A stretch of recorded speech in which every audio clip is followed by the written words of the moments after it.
Come a little closer and lend me your ears. Don't worry, you keep yours while I keep mine. In each episode, we'll dig into the major stories, uncover the truth, and retrieve gems from YAHOWAH's blog. We'll discuss what's right, bark about what's wrong, wag our tails at the thrill of discovery, and take you on adventures through the exciting world we live in today. So, fasten your curiosity leash and get ready. Right then, coming to you with another episode of the YAHOWAH's Vlog on a Blog. Tomorrow's news, disseminated today. Let's dive in. Well, welcome to the Vlog on the Blog, our own unique twist on the news. A couple of program notes before we begin. Well, I think everybody knows that I dearly love the Wookiee's introduction, and I can tell you that the Wookiee is sincere. The last 24 hours, the Wookiee has never been more than 3 feet from my side. I had we are going to replace, though, however, the Wookiee introduction. I've seen Leia's rewrite. It's not going to be an animated dog. I think it's very, very cute, but the issues that the world is facing, particularly Israel, are just not properly set off by it. So we're going to do a show that is as YAHOWAH would want it. It's me totally and completely exposed as who I am and the job that I have to do for God's people. Sorry, Wook, but you are going to get replaced on that. But you went out as a hero. Yesterday was really an extraordinary day. I passed a kidney stone yesterday. That's not something you would normally talk about being news, but it really is a learning experience. I had forgotten how devastating pain can be on one's brain and body, but it's really an extraordinary thing. Kidney stones are ranked as the single most excruciating thing that people endure. Even women who have delivered difficult pregnancies will rate kidney stones as more severe than that. I've actually suffered more severe pain than that twice. Once when I broke my collarbone and could not get medical treatment for 24 hours. It was on a business trip that was just essential that I perform the next morning. And I did, and then had to fly back my own plane to a surgeon to hear the bad news is there's nothing they can do for a broken collarbone. You just endure the pain. And that was pretty excruciating. The most excruciating pain I ever had in my life was when I got malaria. Your cells literally burst. And while a kidney stone is isolated to a certain area of your body, it goes from the lower abdomen to your groin, either on the right side or the left side, and occurs in waves, so that you have periods of intensity of pain that's a 10, and times when it's a 7 or a 6. And malaria is not that way. It is so excruciating. You roll up into a ball, you can't move. I was yelling at the pain, trying to release it. You know how the he breathing of a pregnant woman. You are expressing the pain in yelps to get it out, breathing it out. But with malaria, you can't breathe in, so you can't breathe out. So, and malaria is a longer experience. It's always intense, and it's your entire body, from every fiber of your hair all the way down to your toenails is exploding. And so that was a worse experience. That was an experience where I actually wanted to die. And, it was painful enough yesterday that you say, all right, if I have this incorrectly diagnosed and it's an appendix or gallbladder, that is the problem, then without medical treatment on this island, we don't have a functional hospital, then I'm probably done and I get to go home early. It was an interesting experience because I was so comfortable with leaving. In fact, I said, this is great. Boy, we've got a team in place that'll take it to the harvest, and I'll get a little longer time to get up to snuff before returning. I was delighted with it. Rich, not so much, and Leia, not at all. But it was an interesting experience on just how comfortable I was with that outcome.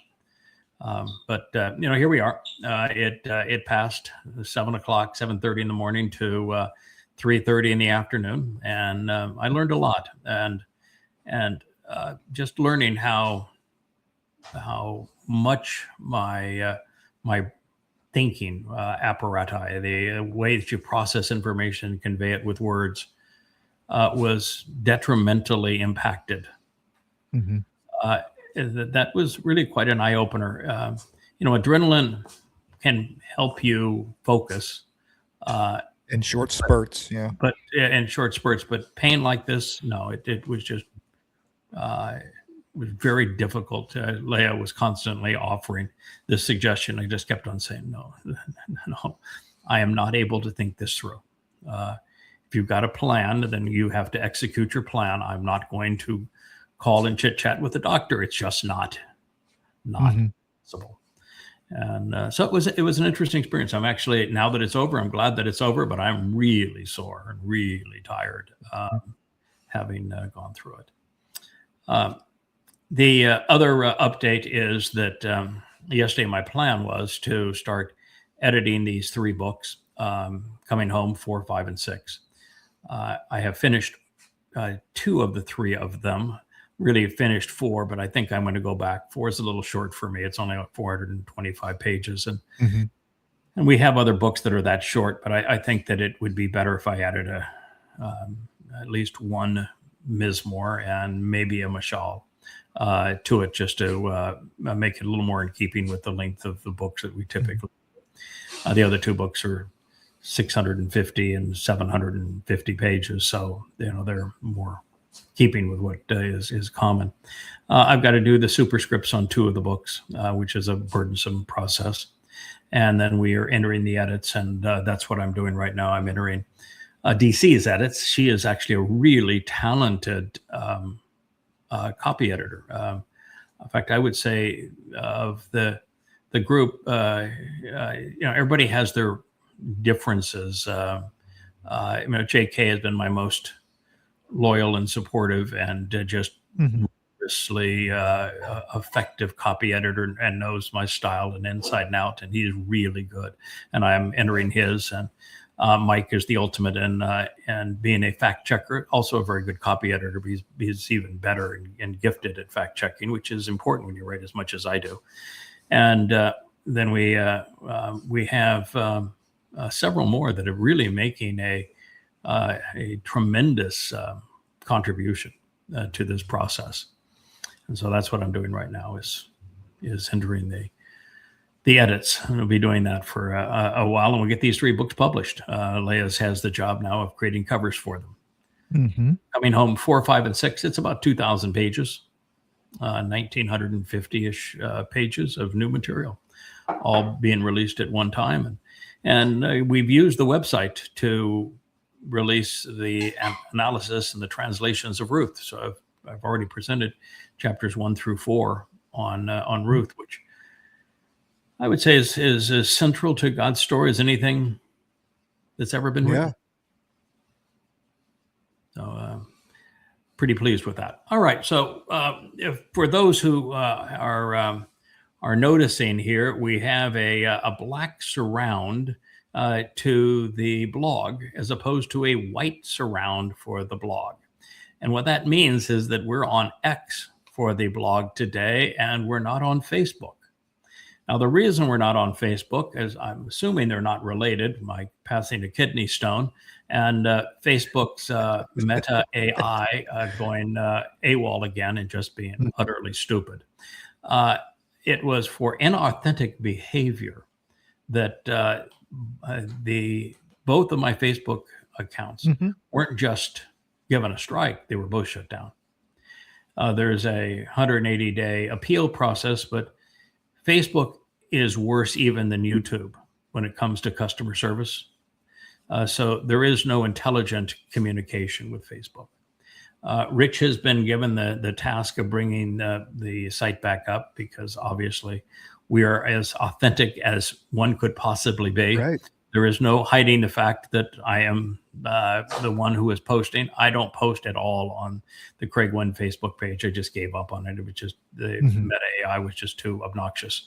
But we have one that we were using for this and for creating the blog on the website, and that was the YAHOWAH Facebook account. They shut them all down, and I don't need them back up, except for one thing, and that we have the belligerent psychopaths of the Mother Goddess cult that hashtag my name on Facebook to generate an audience for their troubled goals, and I don't want them to exist hashtagging my name, which is actually a crime, a criminal crime by U.S. statutes, and also a crime against Facebook, but they don't seem to want to deal with that. But I don't want them up and us not up. That would be a really bad thing for YAHOWAH's message. So we just want to get it back up, and then we'll leave it alone. My goal is not to stay here on X either. Well, Facebook for a glorious year was the best of the three major platforms.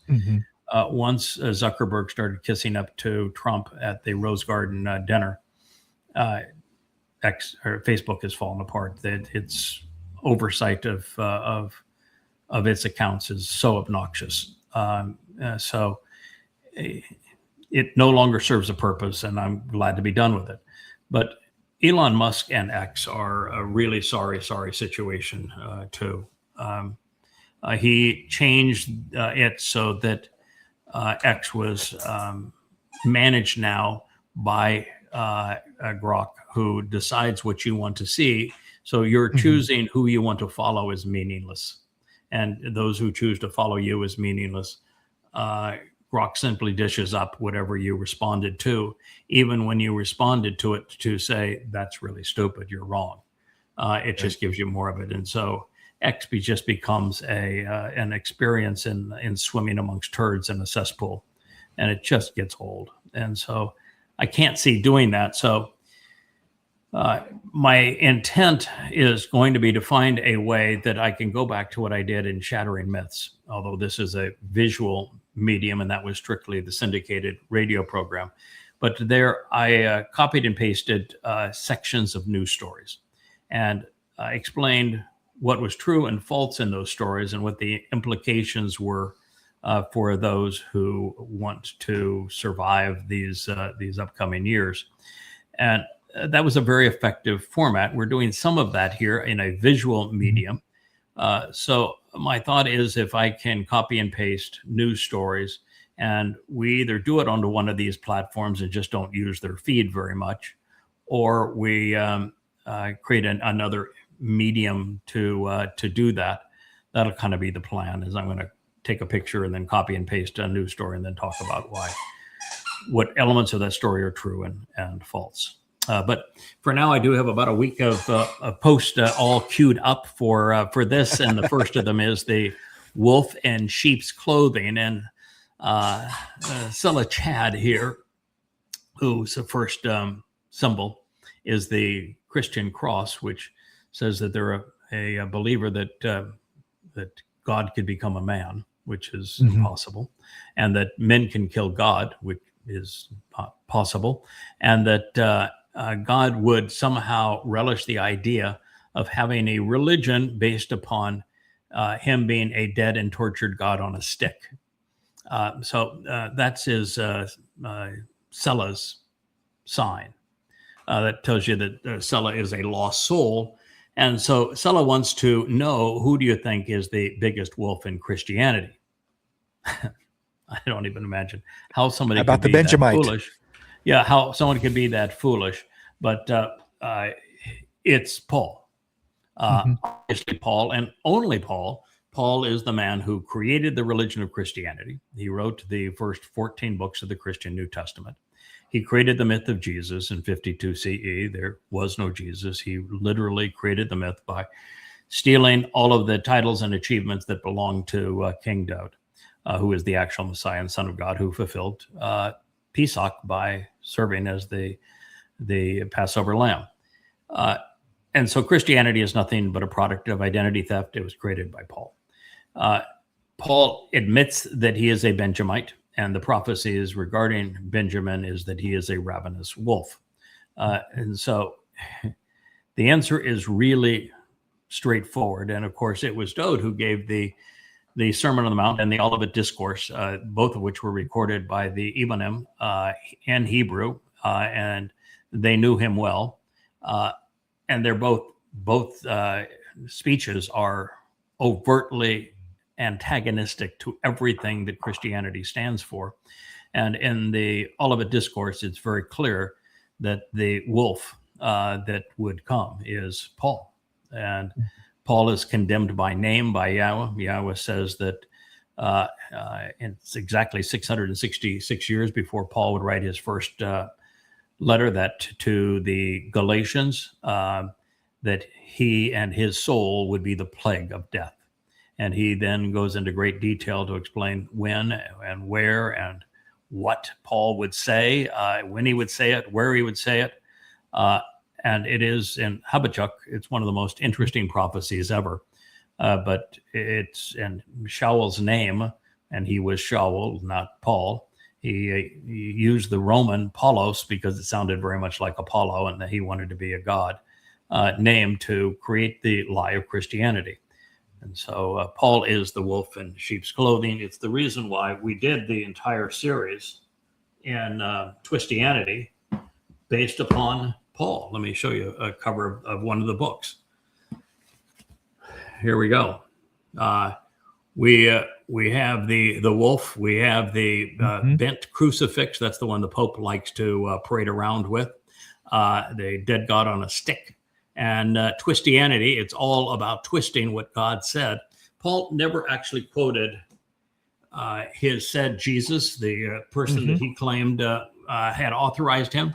Never quoted him once, ever. Not in his 14 letters, ever once. The reason I never quoted him is he didn't exist. And the first two Gospels, which was Paul's term, where Paul said that if heaven and I both have a gospel and mine differs from heaven's, then mine counts and heaven's doesn't. Right. And, Paul in his second letter to the Corinthians admitted he was demon possessed. And in fact, he was. But the first two Gospels would not exist until 10 years after Paul's death, which is why he never once quotes Jesus, because Jesus was a figment of his imagination and didn't actually exist. And of the hundreds of times that Paul attempts to quote Yahweh in the Torah, prophets, and Psalms, he never once mentions his name, which proves he's a false prophet. And second, he never gets the citation accurate. He misquotes him every time, and his misquotations are always consistent. He leaves out words or adds words or misrepresents words that cause what he cited to convey the opposite of what God actually said. And so all you have to do is put Paul's words next to God's words, and you know that this man is a complete and utter fraud. So that's the truth of it. And there are very few things more important than that. Knowing that Paul, as the wolf in sheep's clothing, created Christianity by lying about this mythical individual, Jesus, is the single most important disclosure you could provide for the world today. Christianity is a fraud. The New Testament is a fraud. Paul was a fraud. Jesus never existed. Yeah, it was always for me the chain of custody of the New Testament that I had the biggest issue with, because the Torah has a very solid chain of custody, the documents throughout time, right? I mean, there's the ancient ones, the Dead Sea Scrolls, all these things that we found. There's maybe, what was it, like a 10% discrepancy between, the Torah, the actual words in the Torah and what we have now. One word in 14 between the Masoretic text, which was the oldest Masoretic text is the Codex Leningratus.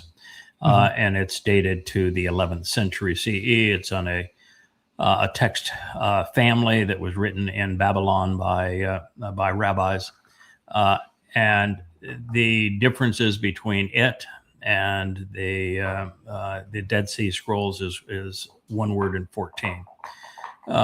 So is it? It's not that terrible.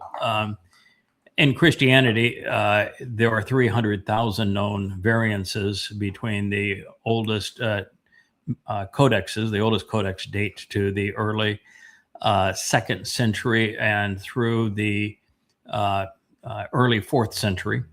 There are 69 codexes dating to that period. After that period, they're a waste of time because the variances are even more extreme. But even in that 69 earliest codices from the early 2nd century to the early 4th century, there are 300,000 variances in a text that's 184,000 words long. So it's devastating for somebody to say this is the inerrant word of God. You've got your head up your tuchus. It isn't even close. But I'm going to differ with you here, Kevin, in that I don't think that the providence of the textual custody is Christianity's primary problem. Yes, it's devastating. It's the Textus Receptus was literally a money-making scheme, and it wasn't even close to being accurate, nor did it even access old text.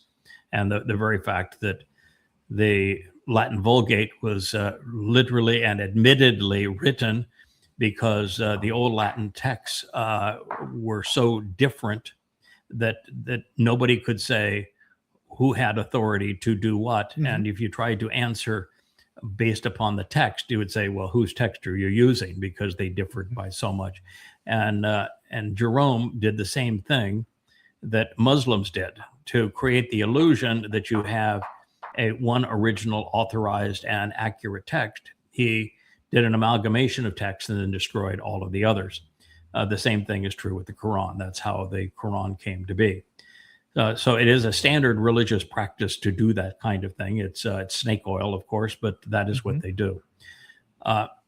So there is no credibility in the Christian text. And then the worst part of it is that almost every essential statement within the now Christian text was not seen in any ancient manuscript prior to Eusebius.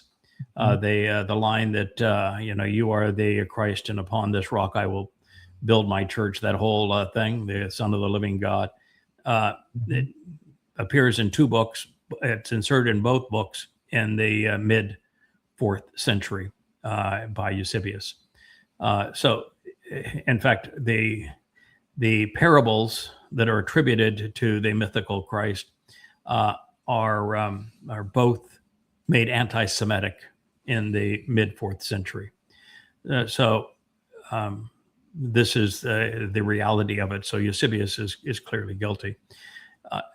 With all of that known, and I present all of this in an irrefutable manner in the 5 volumes of Twistianity. The one I held up is just one of 5 volumes. That's not the biggest problem of Christianity. The biggest problem is that Paul violated every rule of logic. He lied about essentially everything. His religion was based entirely on a fraud. Jesus Christ never existed. It's a product of identity theft of Dode, who people know as David, who was the actual king, actual Messiah, actual Savior, actual chosen one. And so he just ripped him off. And you have a man who admitted that he was demon possessed and who never quoted this myth that he conceived as Jesus, never quoted him once, which means he was not speaking for him. And he misquoted God on every possible occasion. That and contradicting himself and failing every rational test. He's the easiest person to disprove. My 5 volumes of Twistianity do a more comprehensive job of disproving the myth of appalling Christianity than anything ever written. But that's the problem is in the words themselves, not the conveyance of the words over time. Sure. Yeah, he really liked Habakkuk of all books. I mean, he lapped that one up, and that is I had never heard of Habakkuk, not coming, from a Christian background or anything, growing up, until I started reading your books, and I'm like, this is insane that this guy Paul could pull so much it, out of a it book actually that isn't. It actually isn't. Satan is highly predictable. Satan hates humans. He thinks humans are really stupid. And he doesn't like the fact that God finds some humans interesting. He just thinks the whole lot of humanity is a waste of breath. And so he likes to taunt the stupidity of humanity. So here you have the two most popular religions in the world, and the two men that created those religions were both sexual perverts, and both men admitted multiple times in their lives that they were demon possessed. It's just Satan's way of going about it. In fact, in Islam, halal is considered good, and yet Yahshua was inspired by Yahweh to say that halal is Satan's name. I mean, so he's in your face, stupid. And in this myth of what Paul did, and quoting Chabauk, again, a prophet that spoke 666 years prior to Paul writing his first letter in 52 CE. And the book is devoted to exposing and condemning Paul, calls him out by name, condemns him by name, and has full disclosure of all the details regarding the message that he would convey. You know, his fixation with the male genitalia. He based his religion on opposing circumcision. And yet he was homosexual, and he circumcised his own personal lover, Timothy. And it talks about that the timing that it would become manifest, and the very nature of this man that would present it. And Chabauk saying, wait a minute. He actually says that God dies. Is he out of his mind? God, you can't die. And it makes, and it just says, Shaul, he and his soul are the plague of death. And so Paul constantly cites Chabauk because he's taunting. It's Satan taunting Christians. He says, you're so effing stupid that I can tell you that I'm the plague of death. I can tell you that Paul is demon possessed. I can misquote everything, and you'll believe it anyway. Wow. So that's why it exists. It's Satan taunting the faithful and just saying, you're so stupid, you never figured this out.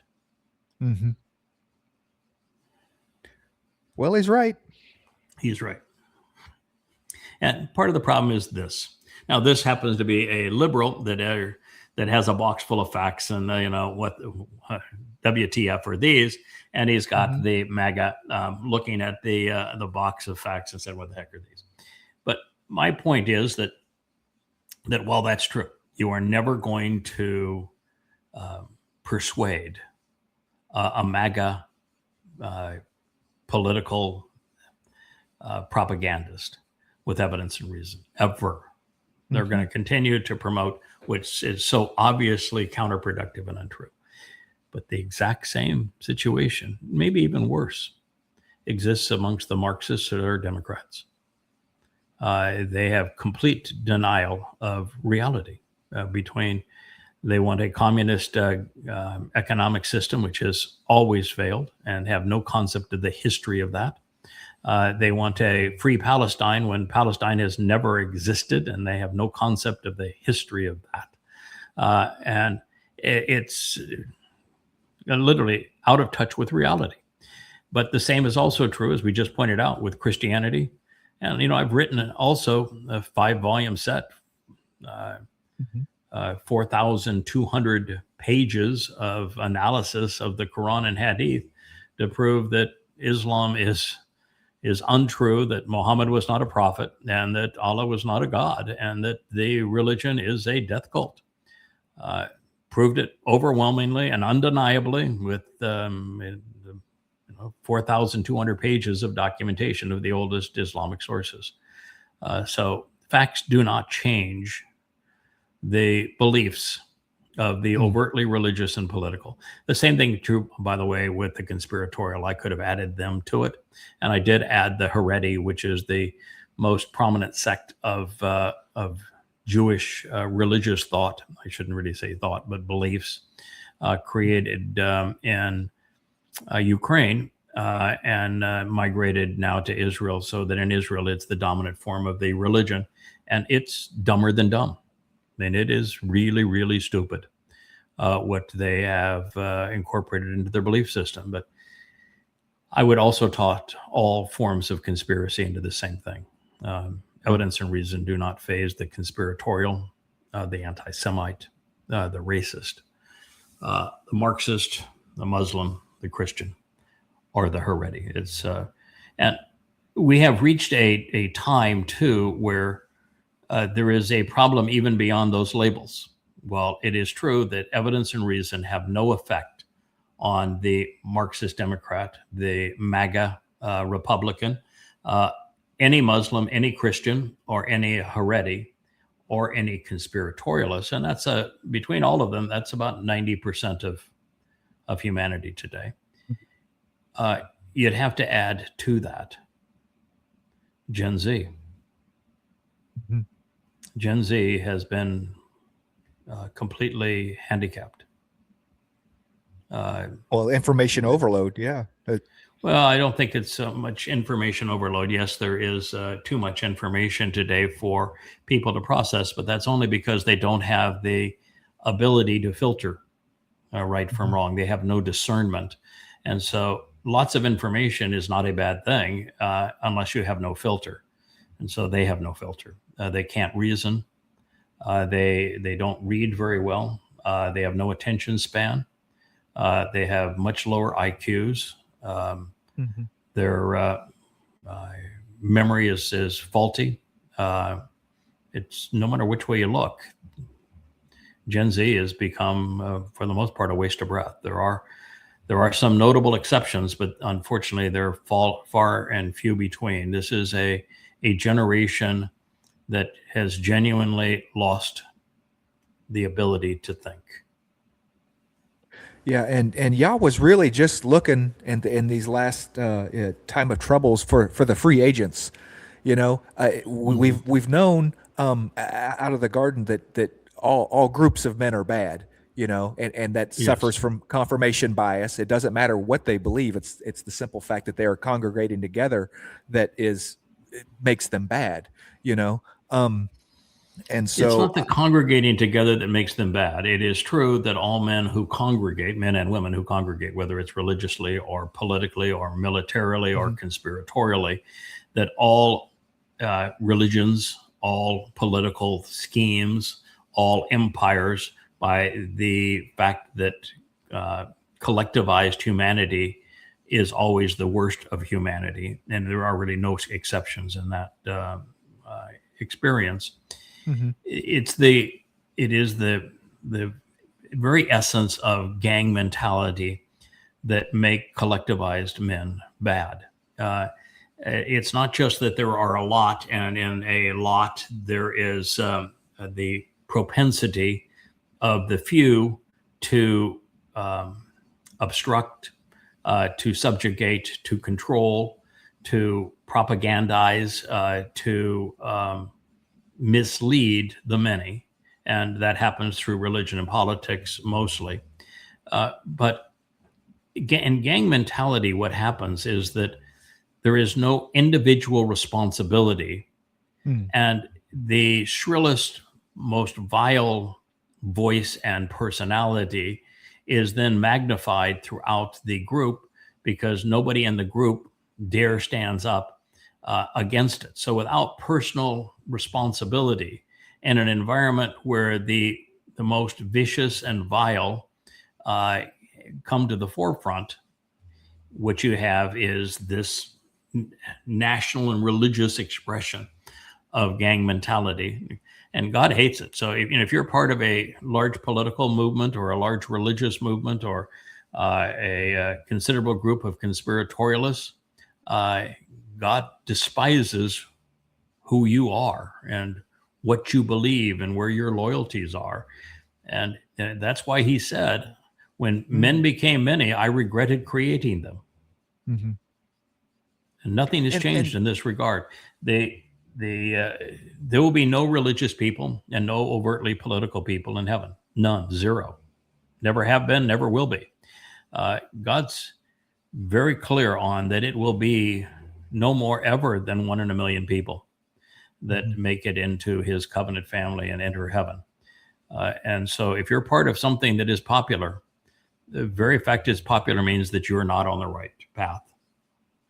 Yeah, that you using the word loyalty just pinged with me again, that's really what it's all about. It is about shazak. It's about that individual relationship with Yahweh, that he's looking for more than anything else. And when you get with a group, you can the tend group, it to always falls apart.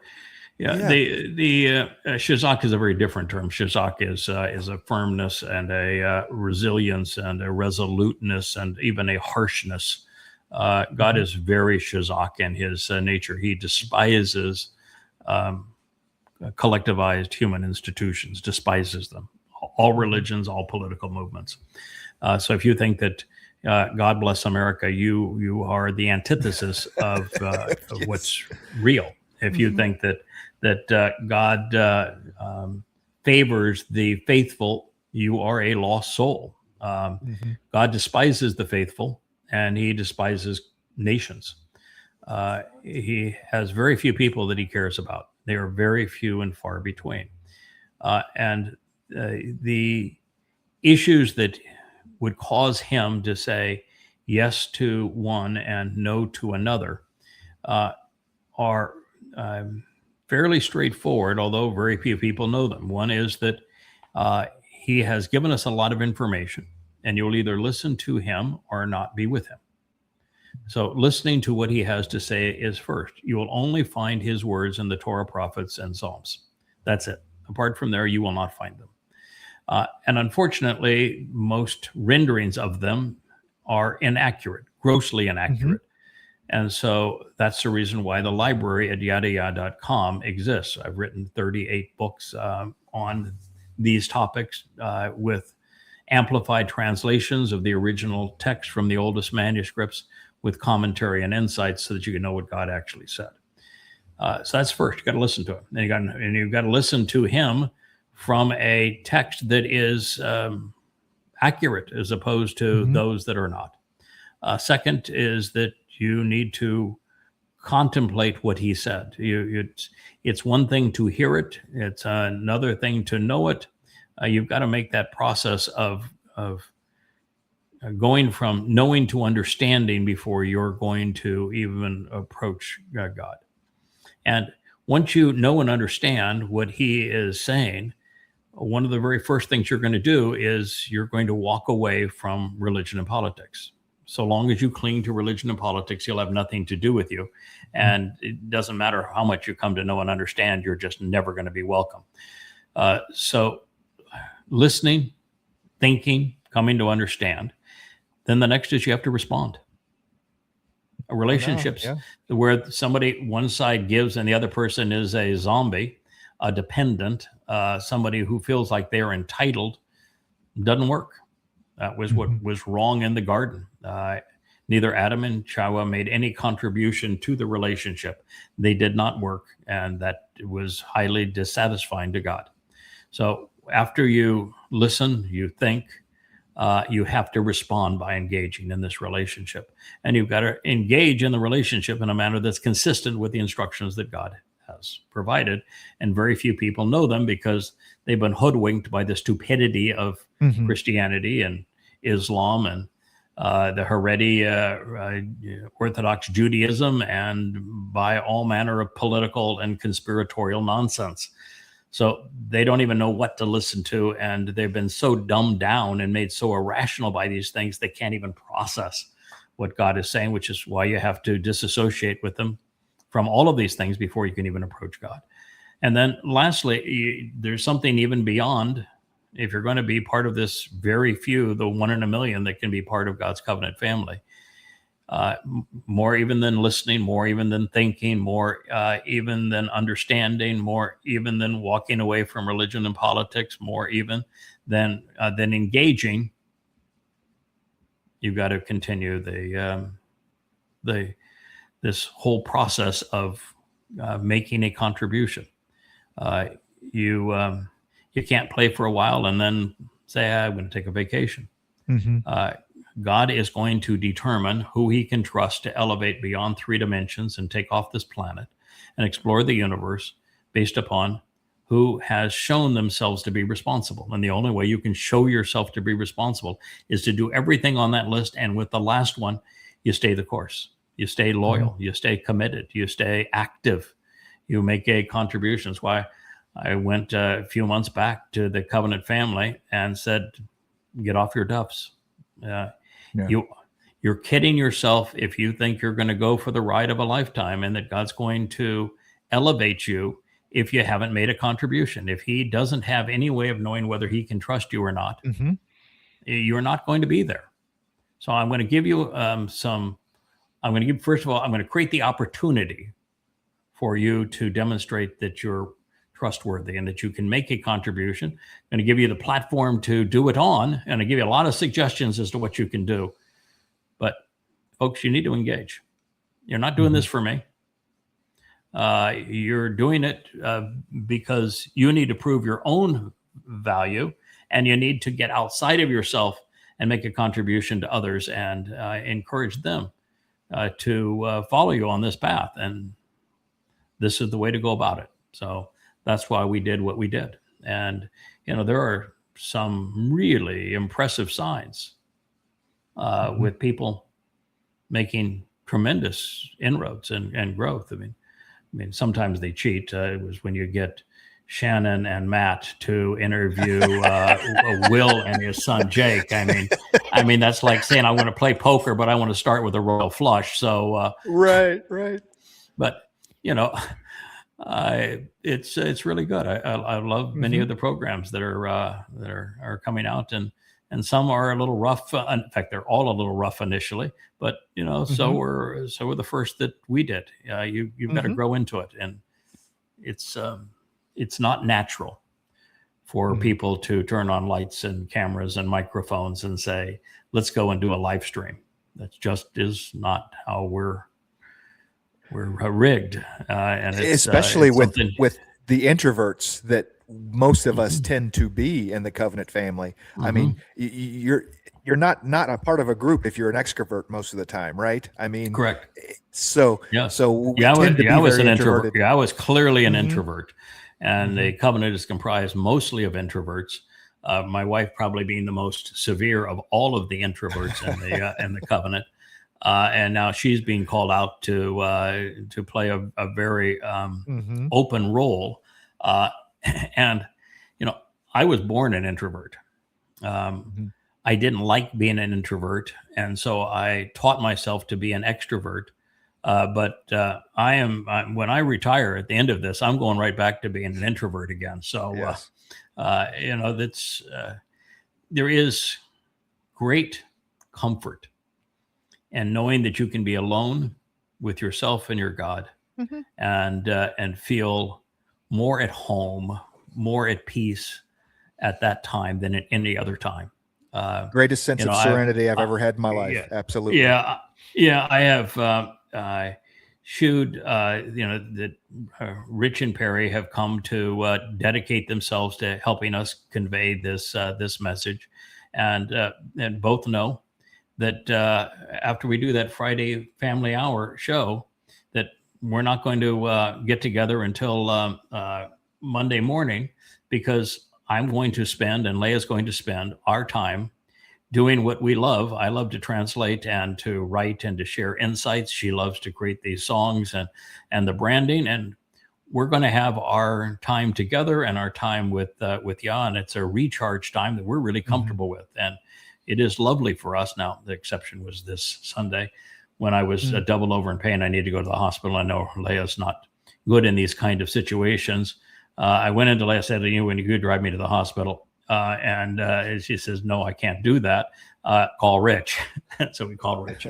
Rich spent the day and spent the night here last night, being protective. But, for the most part, we take 2 days just to be introverts. Again, introverts with each other. And it is a recharge time for us now. There we was realize that you still have to do this, and you do it with enthusiasm, and you know how important it is to do this. But this is the mission that we were given, not a natural extension of our personalities. You do realize when this is all said and done, you're still going to be very popular in Shaman. Yes, you will. My goal is to get through this next 11 months and to do the best job we possibly can. Yep. And then my goal is going to be to learn as much as it's possible to learn over that 3-year working vacation. I am going to ask the boss for a little time off. I really do want to recharge a bit, but most times it's going to be, what can we learn? What can we accomplish in that 3-year time off? So we come back, and then the goal is to be as effective as possible over that 3.5 years. But within a caveat, we're not trying to win friends. We're not even trying to influence people. Well, we are as active condemning them as we are sponsoring what is true, and what people do with it is up to them, but we're not going to tolerate the naysayers. It's going to be a very different time. You think I'm a little harsh now. Wait till you get a load of us in that last 3.5 years. And it's not to debate with people. It's to say this one way or the other, you choose. And if you want to make the right choice, we'll protect you. We'll support you. We'll educate you. But if it's the other choice, you may want to think this through, because there are 2 options for your soul. And if you cross a line, you're going to have designated the worst of those 2 options. And they are just to be the victim of religion or politics, so your soul dissipates to nothing. To be the promoter of religion and politics, then you go to that deep, dark place called Sheol. So we'll be part of that. Now, then we begin 1,000 years on Earth. And I can tell you that I have contemplated this role and how that role is going to play out, and how we can go from withdrawal and just enjoying the planet as it is and one another as it is reestablished as the Garden of Eden again, and also playing the role of supporting our beloved son, Dode, and the Covenant family. And both are exciting, adding to the books, adding to the vlog, and contributing to our beloved son. All of it is wonderful. But I'm hoping that there'll be some away time too in all of that process. And then after the 1,000 years, then I think we're pretty much on equal footing at that point. Dode's still king, and will be mother and father and support to our king and our son. But I just think that at that point, it's all positive for everybody, and it's such an extraordinary experience with everybody in the 7th dimension, and all people that we can trust and enjoy being around. That's not a situation that I think of much or worry about much, because you got a lot of work before we get there. That'll be much less stressful. It will be. Yes. I think the 1,000 years will be a lot less stressful than the 3.5 before it. And I think that 3.5 before it, I think, will be very, very stressful. But I'm not sure it's quite as stressful as this. This last year of leaving is full and complete and accurate, accessible, interesting legacy as possible. I think that my friend Joe, in writing this very complicated and sophisticated text-to-speech platform, where there are many voices and a very complicated text and many foreign words to pronounce, and his in concert with the Page Turner books. And now most of the books are talking. Within a week's time, they will all talk. So every book on the site will talk and page turn. and the voices are fascinating in them. It's the best ever combination of text to speech and online book experience with page turners. It's extraordinary. We're going to add to that an avatar. And with that, I think that we have gone the next step. I think at that point, we will have accomplished what we need. And I'll have the next 3 books written. I'll have rewritten, written in stone. And I will have begun a series on the Shaul and probably another series on the last of the prophets. I can see, again, trying to write 3 books at the same time, just trying to get it all done. So that's where we are in this in this process. And I would tell you that I probably used a wrong term. For me, this isn't stressful. It's this is a job that I have done many times. Has trusted me to get this job done. I've typically done it in partnership with YAHOWAH under a variety of different names. There's no indication that we have ever failed in delivering the desired result. So God equips us to get the job done. And he seems to have found a personality and some attributes that he can exploit reasonably well to overcome the most difficult challenges in human history. And that's when we're deployed.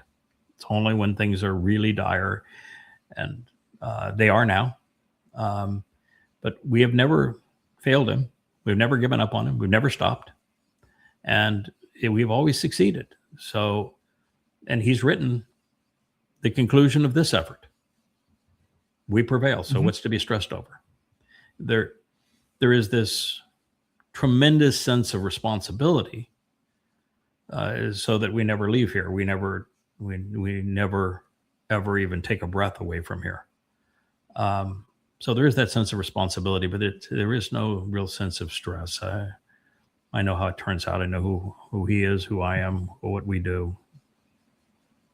And I have to disagree with you about the 1,000-year period in Shamayim. Absolutely, there's going to be stress. Absolutely, there's going to be challenges. We've stated that that's the only way we're going to grow. They will just be new challenges and new opportunities for us in a way that we can't imagine now. There's going to be problems to solve. There's going to be, you're not. So, well, but here's the difference, and maybe it's just a unique situation that I'm in.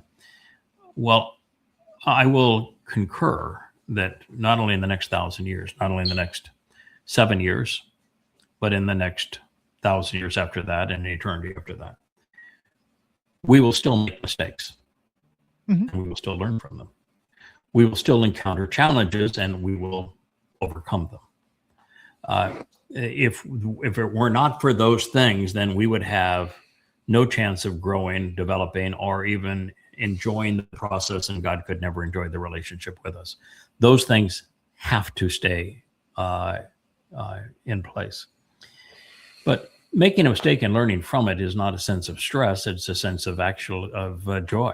I'm delighted when I learn that something that I said can be refined or developed in a way that makes even more sense when exposed to additional information. So it's not a stressful. It's an opportunity to show your mettle, to show that you are unique, and that you can admit when you're wrong and correct the record and earn people's trust as a result of doing that, and show people by example how they should be.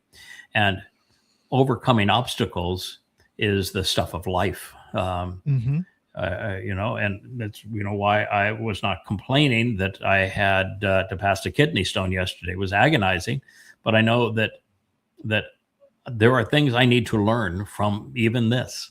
And it is something to overcome and to come out the other side wiser for the experience.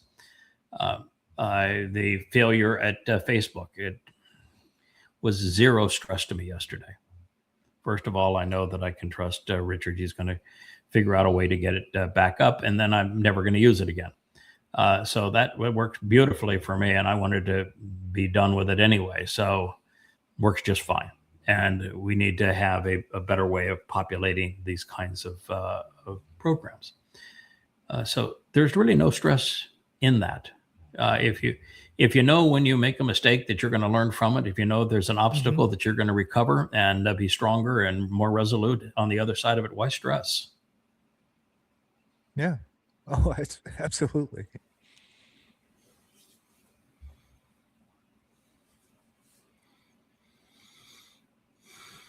There are This one makes the rounds all the time, doesn't it? A billion reasons to oppose Donald Trump, including the fact that he's demon possessed, the fact that he lies for a living, the fact that he is such a caustic influence on the world, the fact that he's a sexual pervert and has raped little girls. I mean, there's a lot of reasons to despise this man, but you don't have to make up shit.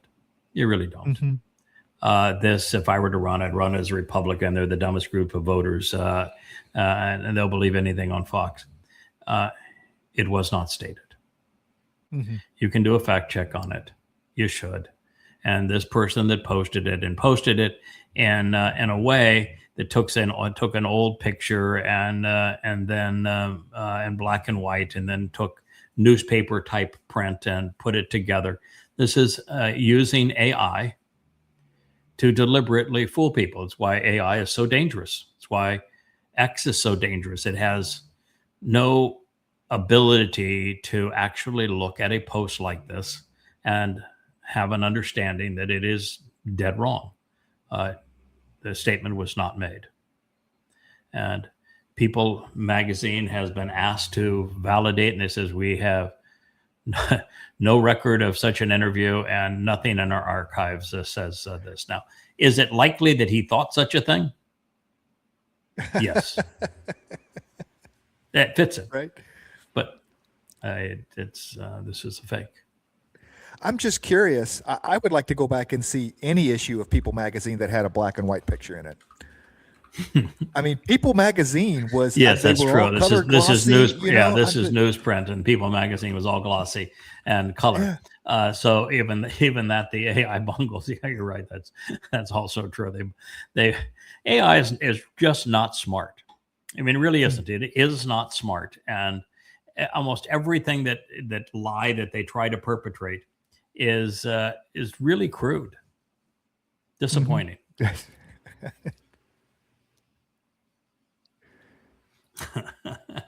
Jesus is still king. Can I get an amen to that in the back of the ark? Like you're going to have a door in the at about the waterline of such a thing. Mm-hmm.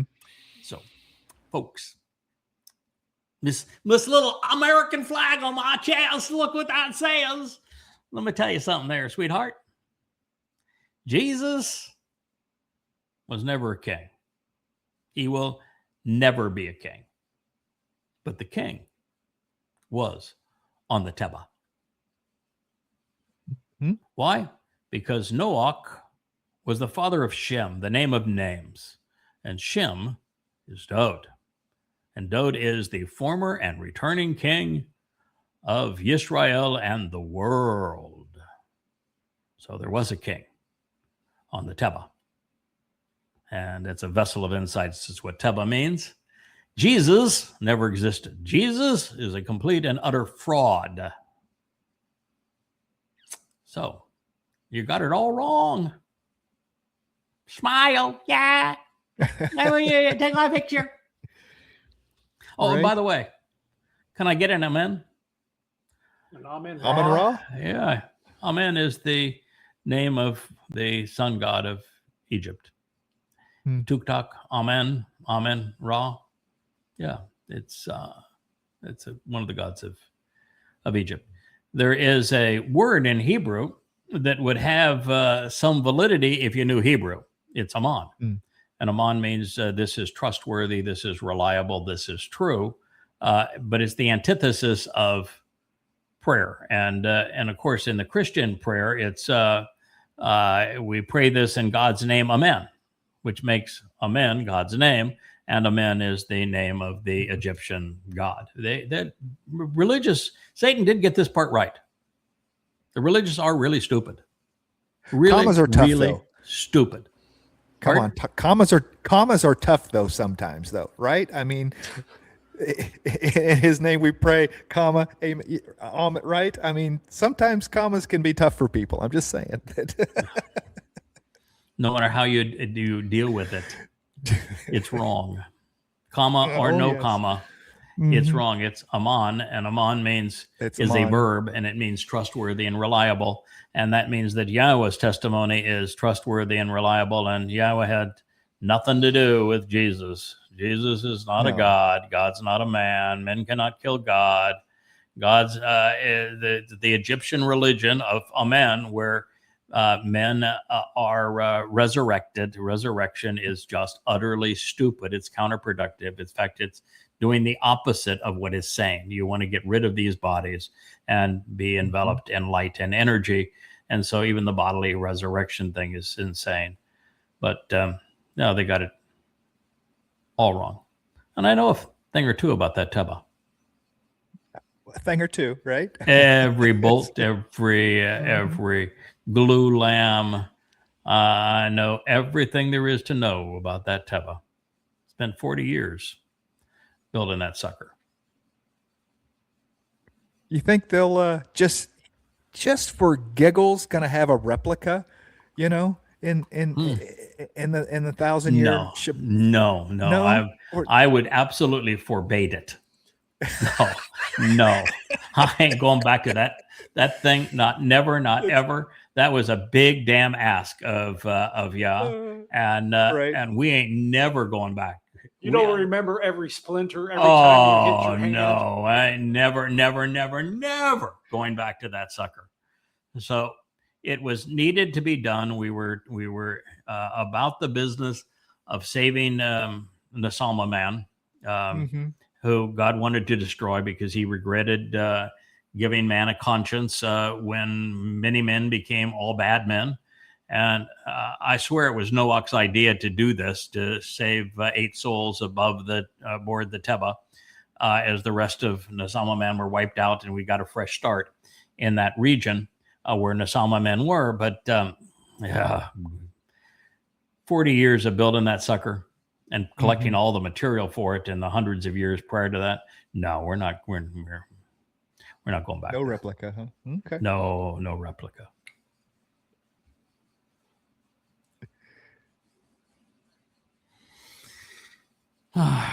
Trump is still bragging about we could destroy all their dams, we could blow up all their bridges, we could destroy all their power plants, we could do it in an hour. No big deal. In fact, might be fun to do. Do you know that just saying what he said makes him absolutely guilty of one of the most serious war crimes there is? Yeah, attacks against civilian infrastructure. Yeah, you can't. Yeah. It's in a war crime as it relates to civilian infrastructure. To destroy it, of course, is a war crime. To threaten to destroy it is the same war crime. So he's guilty of a war crime here. Now, is it the worst thing that war crime and the worst thing that he's guilty of? No. The thing that he's most guilty of is he's Satan incarnate. He made a deal with the devil to avoid jail and to go on this revenge tour against humanity. And that's the worst thing he did. But this is just another example of it. Poop in his pants has got some serious problems.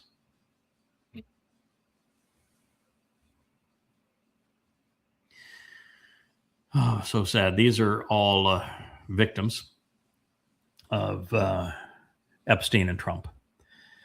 And Epstein and Trump, without Trump, there is no Epstein. Trump was closer to him and enabled him more than anyone else. And the tragedy of having so many young girls sexually abused by these two men and by others, from the CIA and the FBI and foreign governments like MBS and captains of industry and Bill Gates, for example. It is an one of the great tragedies and great stigmas and stains on humanity. And the fact that a religious movement masquerading as a political movement in MAGA has elected this man president and promotes him, and the great harm they did to these girls is like raping them a second and third time. And unfortunately, Trump is, while he is bad at most everything, he is good at propaganda. And he knows that chaos has a tendency to confuse people. Mm-hmm. So he repeats his lies over and over again, and then he comes up with new lies every day, and then he envelops his lies in symbols that people endear, like, flag and country. And so Trump is a master manipulator using propaganda, and then he uses the last element of it, which is you either go along with his propaganda or he will disembowel you. And so people have a tendency to succumb to that. It's very much like Machiavelli's The Prince. It's the same strategy. And Trump is excellent at it. As insane and as demonic as he is about the business of raping these children over and over again, all with the support of the MAGAites, who are Twistians. And the Justice Department and the weight of the United States government. I mean, we were having a bit of a discussion pre-show and talking about the likes of Paul and Muhammad and Eusebius and your thoughts on that. These guys, they deserve something worse. I mean, it's one thing to purport a religion but this sort of activity deserves something worse. Yeah, it is, and this is something that what we were talking about pre-show was that now that the pain is over of yesterday, I'm grateful for it, because I really have an appreciation for what, again, a reminder of excruciating pain, because in the role that I've been asked to fulfill, I'm responsible for doing things that people are typically unaware of. And that is that the worst perpetrators, the Donald Trump types, Paul, Muhammad, would also fit into this, Hadrian, Eusebius, are aforementioned candidates. They are not going to get an express ticket to Sheol, which is hell. God is going to demand, because justice demands, retribution before they're sent. So rather than sevenfold, So while there are 1 in a million that are going to be elevated to 7 dimensions and have access to God, and there will be some that are sent directly to Sheol because they misled, but not to this extent of causing this kind of personal pain. And the overwhelming preponderance of people, their souls will simply cease to exist. They will be dissolved into nothingness. They just go away. They didn't know God. God didn't know them. There's no reward. There's no punishment. And that's for the vast majority of souls.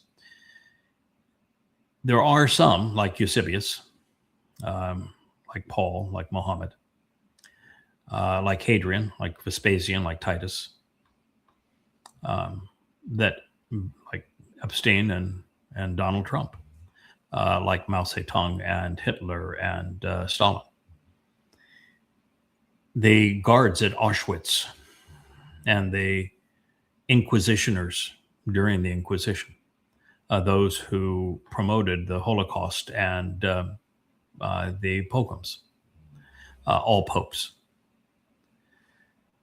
There's a cadre of individuals whose activities were so egregious that they will have to suffer recompense for what they did even before they go into Sheol, and the recompense will be 7 times what they perpetrated. And there are souls that deserve closure. If you're one of those people that was controlled such that you had to endure torture perpetrated by these men, or women in some cases, and you were crying inside to say, if there is a God, this person is going to endure far worse for what they are doing to me. You deserve to see that that is indeed going to happen. You do. It's closure. You deserve to see it. And it's my job to provide it to you. Now, we talked about this. I'm very comfortable and have asked for the responsibility of providing the testimony against Muhammad and Paul and Luke and Mark and Eusebius and Hadrian and Vespasian and Titus and Hitler. And I know these souls pretty well. I've studied them. And Donald Trump, of course. And I will provide the testimony that leads to retribution prior to the sentence into Sheol. And there are people that are not as well known that have been very troubling that I'm going to do the same thing with. And it's part of the responsibility I've been given. I am not wired to oversee the receiving sevenfold recompense. I am wired to make certain that those who are abused find closure and they know that God indeed held them accountable. But I'm going to delegate this likely to Malak because it's just not in my nature to perpetrate it. I know it's deserved, I know it's needed, and I will orchestrate everything up to its actual implementation, at which point I'm going to delegate it likely to Malakam. And they will take it from there. It's I've done a lot, I think, to earn some say in what I do with for YAHOWAH and for the victims of religious and political malfeasance. And I think that it's fair to say that I'm not wired for that. I'm wired for everything up to it. And so I will find support in the final execution of it. But I think just going through that kind of agony yesterday is a reminder of making sure that it's done fairly and appropriately, and nobody gets out of line. It has to be done, but it has to be also fair and appropriate. Yeah, the Shabbat is a heavy stick. It's a symbol, but it's also a very, very useful. It's a rod. It's a rod of divine punishment. And yes, it is a sign of leadership. It's a shepherd's staff in terms of guidance. It is speaks of the very tribes that make up Yisrael, but it's also a rod of divine justice, and all of those are wielded by the same two individuals primarily, and one of the two doesn't like having to do it at all, and it would absolutely delegate it, and the other one says, "I'll do it up to the point of I'm not swinging the rod. I'll do all of the trials. I'll do all of the testimony. I'll do all of the sentencing, and I will make certain that those who have been victimized get closure. But what actually happens after that, I'm delegating." Yeah. Can definitely understand that. Religion is a mini tragic thing. So I got some news flash here for you. Yeah, I was going to eliminate every religious person on earth. It will happen 7 years from now. On the 24th of September in the morning, in 2033, year 6000 Yah, everyone who is religious, political, conspiratorial, anti-Semitic, they will all be incinerated, instantly turned to goo and gone. All of them. So you can play your AI imagery and you can have your man God. But if that is your thing, you will be one of those who is extinguished 7 years from now. So it comes with a consequence. That's the cause. Now you know the consequence. They will not win in the end. They lose.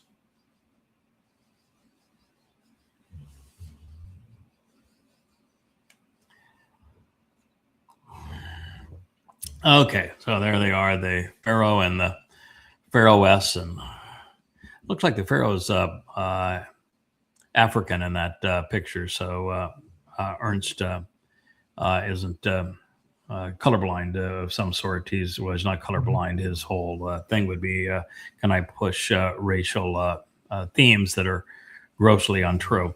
But no, the Pharaoh was, the Egyptians were not black-skinned Africans. There was a tiny little sliver of time when some sub-Saharan Africans came, and they ruled over the Egyptians. They were rebuffed over time, and so that depiction is untrue, just like the depiction of Jews as blacks. That's also untrue.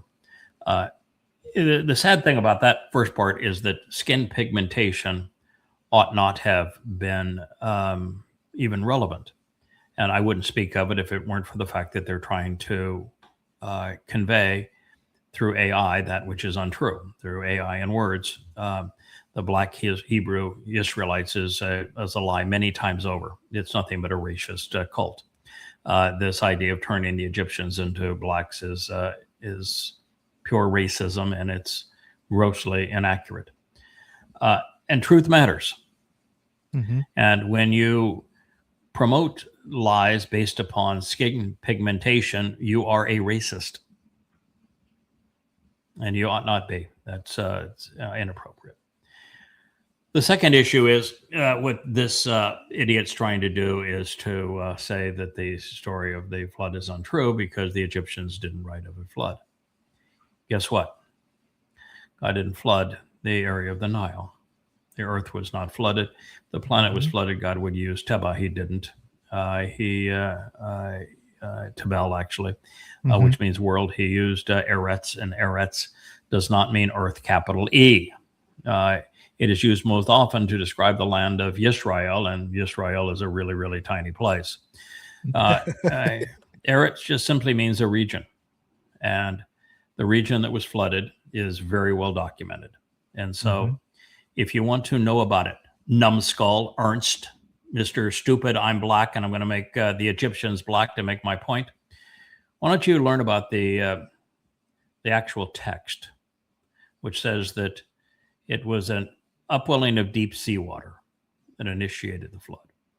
Why don't you study a little archaeology and a little geology and a little astronomy and read about the Berkel impact crater that occurred at this time that put a tsunami 500 feet in height that began not too far from Madagascar, went right up through this region, up the Tigris and Euphrates rivers, turned the Black Sea, which was fresh water, into salt water right at that time. I think God told them, 500 feet elevation rise in the Black Sea at that moment, transferring it from fresh water to salt water at that moment. And the silt residue of that tsunami and all of the oceanic creatures that it sent forth are all there. There's a 12-foot silt level as a result of this. And it went out through the Bosphorus Straits into the Mediterranean Sea, discharging there. It was not a worldwide flood. Didn't affect Egypt because there were no Nasalma men in Egypt. God's entire intent with it was to wipe out all but 8 of the Nasalma men, because you don't even know what a Nasalma is. But it's the conscience that made humans with it different from humans without it, and the ability to think caused most humans to be bad. And God says, I regret created them, so we did a reboot of Nasalma man, but that was concentrated between the 2 rivers because the Nephilim were east of Eden, so below the Black Sea and the Caspian Seas, and went down the 2 rivers, because water is life, went down the 2 rivers all the way to their mouth. That's the only place that had to be wiped out. That's where all the Nasalma men lived. That was it. Easily evidenced. The text is clear. And you've made a fool of yourself. You just don't know it. So simple. Eretz. Well, it's not actually simple. It's complicated. You got to study. You got to learn what the words actually say, what the intent was. You got to do what no one had done heretofore, which is to convey the story accurately, so that you did. know I just what read was your book. Yes, I did that. So it's simple for the rest of us. Sorry. Yeah, not simple for the rest of it. I did that. You can go to YAHOWAH.com and read all about it. Musk is really a scummy guy, and really a scummy guy. He obviously has no morals, no empathy, and even his businesses now are all shams. All of them. He survives entirely on government programs and government controls. Tesla wouldn't even exist today if it wasn't for the United States imposing 100% duties on Chinese electric vehicles. And originally it grew because of the $7,500 tax credit on electrical vehicle purchases. That's how it grew. That's how it survived competition. SpaceX has primarily one customer, the U.S. government. And you look at even XAI, he rented out to the Defense Department to target civilians in Iran. He's a government welfare recipient and scam artist. It's a tragedy how he has wasted the gifts that he could have brought to the world through his industry. As for his love America or you need to be exiled, capital exiled, that Musk demands that anyone who hates America be exiled. Anyone who doesn't love America, it's actually the other way. Everyone who doesn't love America is a traitor and beneath contempt. Those who don't love America, those who don't, who are disloyal, should be exiled immediately. So evidently, Mr. Elon Musk can't read. I would have thought, you buy a site like Twitter, you should be able to read. But the U.S. Constitution is quite clear in these matters, which is that you can't be exiled for expressing your grievances against your country. In fact, the Constitution actually carves out a wide swath for those who have grievances against their country.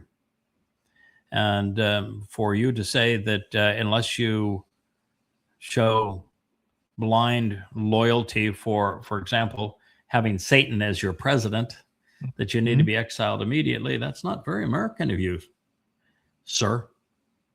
May want to think it through next time you write, but that's not his intent, does it? So the Constitution does not address economics. So for those who, he in other places, he doesn't like Democrats because they're communists. So that was part of his long tweet, is that that Democrats are communists. Yes, they are. Yes, they are. 60% of them are Marxists. But you know what the Constitution doesn't address? Economics. Communism. Yeah. Doesn't address economics. Communism didn't even exist at the time. But no, it doesn't address economics. So you can't exclude people because they want a different economic solution. You can mock them for being stupid and wanting Marxism because it's so counterproductive, but you can't exclude them because they are Marxists. The U.S. Constitution does not discuss economics, but it does discuss protecting dissent. And so you'd be wrong again and again and again. But you lie about everything. You're lying about Optimus. You're lying about SpaceX. You're lying about Tesla and its future. You're lying about everything. You're a carnival huckster.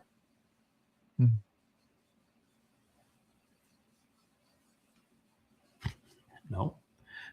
Christ is a lie, and the devil is the god of religion. So we can correct that if you'd like. Christ is a lie. Never existed. There is no Christ in prophecy, none. There was never a Mr. Christ.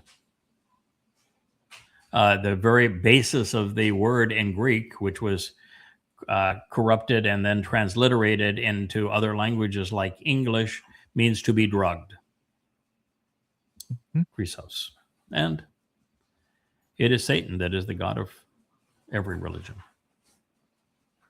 And they even doubled down on that drugged moniker, because the Chi-Rho that we use is prescription RX today, right? And it's correct. To double down on it. It's double down. Yeah. Stuff. I mean, it's so obvious that, first of all, when the only time that is actually appears that the root appears in the text, it's in Revelation, and the wannabe Jesus character is saying that I suggest you get some medicinal salve for your eyes and apply it. And the term that he uses on applying the drug is Christos. So the verbal root of this title is to apply drugs. You just have to be a moron to be religious. Drugs are Simple. bad. Okay, so this is an atheist, and he wants to. This is Tory atheist this time, as opposed to Ernst atheist. But so he's having God say that that if God said if people did not listen to him and obey him, he would punish them 7 times. And they would eat the flesh of their sons and daughters. Leviticus 26, 27 through 29. But you got some problems with that there, Tory atheist. Guess what? In this statement, well, I read it this morning in Hebrew. Yahweh did not mention listen. So there's the first thing. Did not listen. No mention of listen. And he never, ever once says obey. There's not even a Hebrew word for obey. So now you're 0 for 2 in your theory. He did not mention punishment in it. Instead, consequence. And it was for contrarian instruction and rebellion, there would be a consequence. It's like any parent. Say you can do whatever you want to do, but there will be a consequence for contrary instruction and rebellion.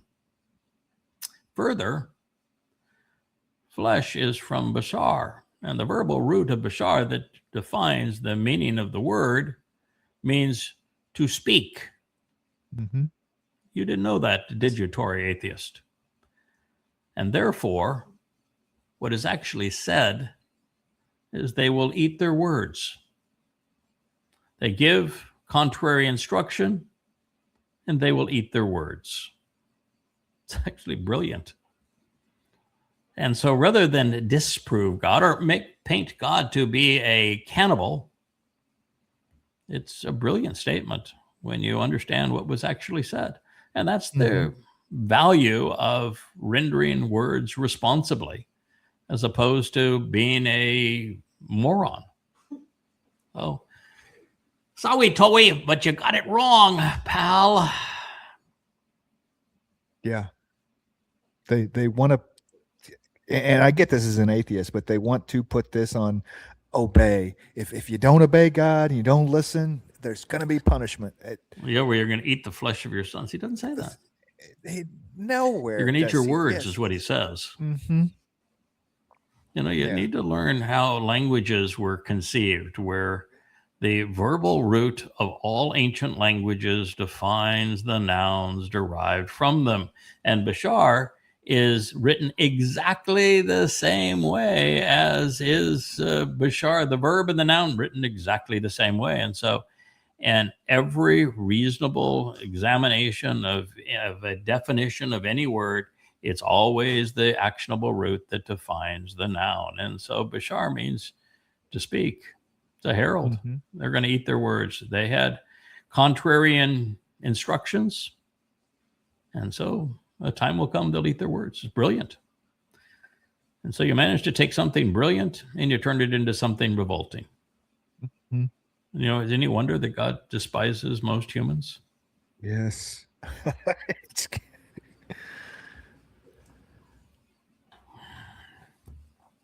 Oh, there she is, Cackles. A beautiful gold dress in the White House. There's Cackles. Oh, what can you imagine how much better the world would be if you had President Cackles? Be honest, yes or no? Was it even remotely possible that Cackles could be elected? Beyond the fact that she was a Marxist and the people who decide elections and that are not Marxists. They are the undecideds and that middle group, because you've got the Dems, which are 2/3 now Marxists, and you've got the Republicans, which have been lost to MAGA. They're all going to vote for who they're going to vote for, but there's only 40% of each group. So there's another 20% that decides all national elections, that middle ground. And they don't favor Marxism, particularly the men. Men overwhelmingly are opposed to communism. And so you put in a progressive Marxist candidate who has no business experience at all, and she's going to lose 100% of the time, or he will lose 100% of the time. But beyond all of that, there was no chance that she could win, because the prophets are always right. And they went to great length to describe a country that could only be the United States of America, that would have a leader at this time, exactly this time. And they defined the time. It's exactly this time, and a country of the United States of America that would have a leader who would be possessed by Satan. He would be known as Rahab. And they described him in all manner of ways, sexually perverted, egomaniacal, psychotic, goatish comb-over hair, coppered colored. They used every way to describe him. Long in days, old, fart. They even describe him as stinking up high heaven because Trump poops in his pants. Right. Very Describe vivid him. in their descriptions of him. And it's clear that he becomes the leader of America at this time, and America betrays Israel and destroys the world. So since you're not a man, and it's described as a man that does all these things, you had a 0% chance of getting elected. And Rahab ain't leaving the United States in the next, following the midterms or following the 28 elections, even if they transpire. He's not leaving until January 29th of 2030. And he's going to Israel and Jerusalem.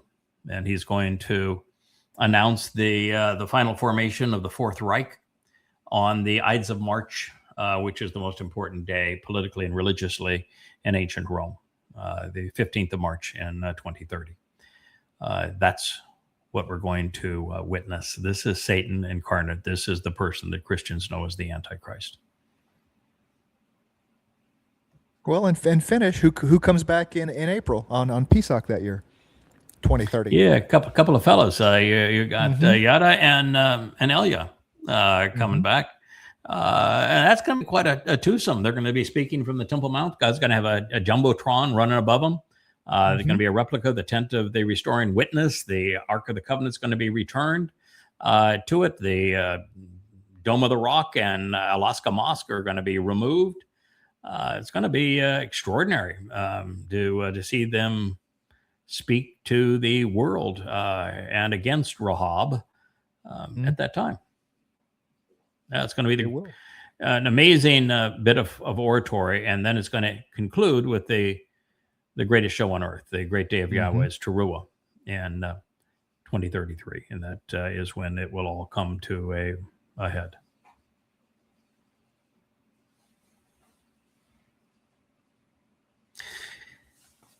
This is the guy and the fellow. His name is Gadi Eisenkot. Very plain-spoken man. He was head of the IDF, which does not actually speak well for him. He does not know how to use his voice. If you're going to be a leader of men, you actually have to know how to use your voice. He does not. He does not have any charisma at all, which means it's going to be tough for him to be a leader of men. But he is plain spoken. And the two opposition leaders that he has to overcome to run against Netanyahu, who is a plague against Israel at this point, Le Pen and Bennett, who have both been prime minister, who are you look at these two idiots, and Lapid is an empty suit. He's a pretty face in an empty suit. And well, I think that Bennett would be a decent human being. He does not have the substance to lead God's people. And both of those guys are they joined forces once before. They are joining forces again. And by joining forces, they have said that their own convictions are meaningless compared to their own ambitions. And when a person puts their ambitions above their convictions, they're tragic. And that's what both of those men have done. And so is there the possibility that the very quiet-spoken man who does not know how to use his voice, who is totally and completely unpolished and not charismatic at all, will prevail against the very polished, exceedingly articulate, tremendously showy Netanyahu? For him to do so, he's going to have to partner with the two Arab parties. And Netanyahu will, of course, partner with the religious parties. And Netanyahu will condemn him for partnering with the Arab parties, even though Netanyahu tried to do so to crawl back into power. And it's actually the Haredi that are the ultimate parasites of Israel. And so I would say that the Haredi are actually much more lethal to Israel than are either of the two Arab parties. Israel's in a mess. They have no constitution, and they have no leaders, and they have no vision, and they've erased YAHOWAH from their lives and from their country and even from their name. And so we are in the midst of the time of troubles. It began 22 May of this year, which was Shabuah, and it will continue until 23 September of 2033, which is Towrah. And between now and then, 2 out of every 3 Jews are going to die. And they're not done with Iran. According to the prophets, it's Iran that sends millions of jihadists by foot into Israel, by foot in armored personnel carriers and the like. And Israel's going to have no response to it, just like they had no response for the 4,000 Muslims and tenny rompers that walked through the gate. They'll have no response to the 4 million jihadists that come from Iran into Israel. So it's going to be a devastating situation. But that's the showdown for the next election. Will Gadi Eisenkot prevail over the partnership between Lapid and Bennett? And once we know who will be the prime opposition, will they prevail over the coalition of Netanyahu? And keep in mind that Israel, unfortunately, embraced the parliamentary system, which is the system of political payoffs. It is exceedingly corrupt, and they can't resolve that. Mm-hmm.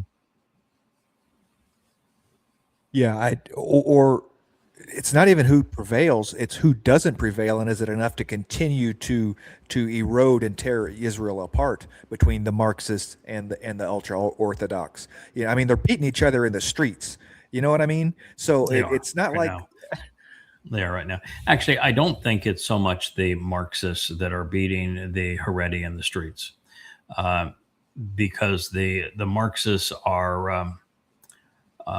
Like to hang together and promote their sexual identity and They're Marxist ideals, but they like to hang among with other Marxists in Tel Aviv, and there aren't many Haredi in Tel Aviv.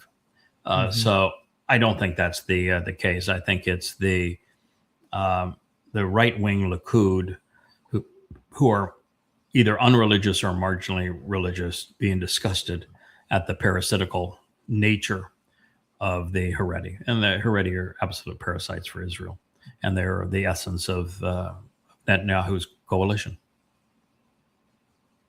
So this is a country at war with itself. Mm-hmm. Wow. Creepy, creepy, creepy. That is the body of slain leader Ayatollah Ali Khamenei. That's his body. And look at this black horde wanting to touch the dead man's body. It's really creepy. But there's going to be 20 million people that line the streets. For the most part, his body is in a casket. The Iranians are really, that's a good picture of it. You can see there's millions of people. The expectation is 20 million. And the Persians that run Iran are very effective propagandists. And they're not like Trump, who will say there's going to be 1 million people at my festival and 15,000 show up. They are, they're the type that says there's going to be 20 million people, then you can be convinced there'll be 20 million people over the 10, 12 days of this. If you look in that trailer, there would be the Ayatollah's coffin in the middle. But the Americans who bombed him on intel from Israel killed wives and children and other leaders as well. I don't know if there's 6 or 7 coffins in there, maybe 7 or 8 coffins in there. One is of a young child. And the parade through Iran, and it's going to go from Tehran to the holiest of the Iranian cities, and then take the tour of the country. There will be every bit of 20 million people that come out, and those people are all motivated to say, death to Trump, death to Netanyahu. They perpetrated this horror. Mm-hmm. They murdered them. It was counterproductive to do so. That's not to say that that the Ayatollah was a good fellow. He was not. He was really an evil man. But he was less diabolical for the world than those who replaced him as a result of this failed attempt at regime change. When the CIA and the Mossad involve themselves in regime change, the result is always horrific. It has always been, it will always be. They don't have a single success to show for their efforts, and they've tried it 100 times. And this is the tragedy that results. And so what they have done is they have taken a country that was at odds with itself, that was disintegrating economically, and they rallied the people together. And there is a very sound argument that can be made that Iran baited the United States and Israel into attacking it, and that they played them to do that, that without them attacking them, the regime probably would have fallen. But with Israel and the United States attacking Iran, they galvanized the population around the regime. And so they were played to do so. And the result was that Iran emerged as the hegemon of the region, far stronger than any other country in the region, including Israel. Mm-hmm. With so no prohibition on nuclear weapons now. It backfired. Mm-hmm. And the likelihood of Iran already having a nuclear weapon is probably in the 99 percentile. Mm-hmm. And even if they don't, if they just have all the components to build one, you went from a country that could have had one at any time over the last 20 years and chose not to a country that has no choice but to complete it. And so this attack was counterproductive in every possible way. It brought the world to the brink of economic collapse. The Strait of Hormuz is such that it's catastrophic for food supplies and for the world's economy. It destroyed the petrodollar, the basis of the U.S. economy.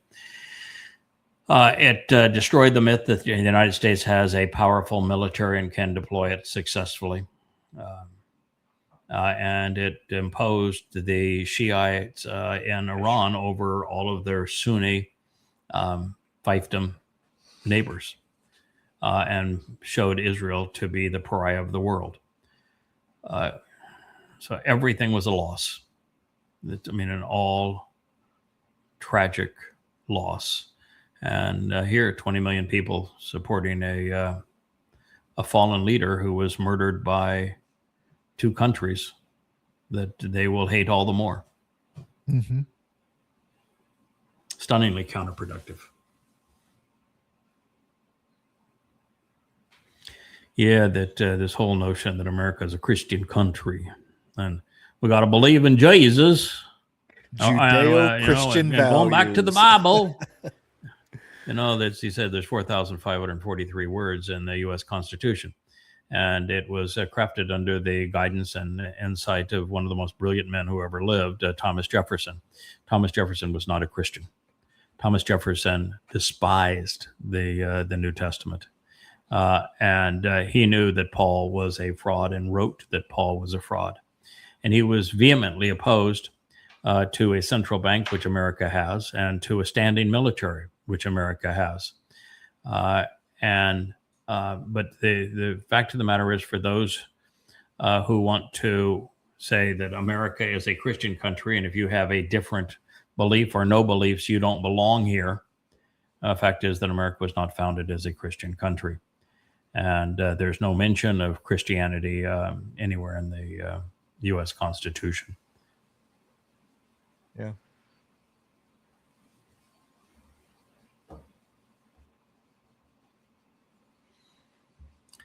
This is absolutely true. God would agree with this. Force kids into religion is child abuse. Whether it's Christianity, Judaism, Islam, Hinduism, or Marxism, it is child abuse, and it is prevalent. God's statement against it is that in the second statement that he etched on the first of two tablets, he told us that under no circumstances should we be religious. We shouldn't be surrounded by religious imagery, go to a religious place, speak on behalf of religious gods, and that his concern was that fathers would corrupt their children to the third and fourth generation into being religious, and that would cost them any access to the covenant and to his mercy. So God is resolutely anti-religious. And that is the thing that most people have no concept of. But when you read the Torah, every act of religion is God is opposed to. And the 10 statements, the first 3 are, don't be religious. Yahweh is my name. I'm not a Lord. I'm one who emancipated you. Yeah, if you will not continue to exist with other gods in my presence, don't be religious is the longest one. And there is no forgiveness for those who negate the value of my name, Yahweh, which all religions do. So God would be right and total agreement with this. He is anti-religious. Yeah, Hashem likes his religion. The Lord likes his religion, and Jebus doesn't have anything to say. So, yes.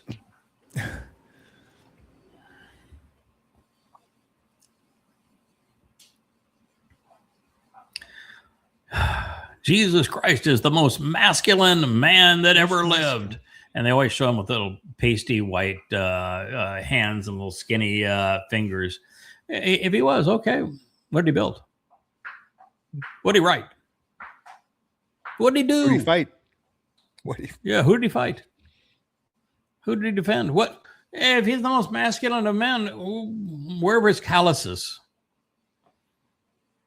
Where is anything that you could attribute to masculinity?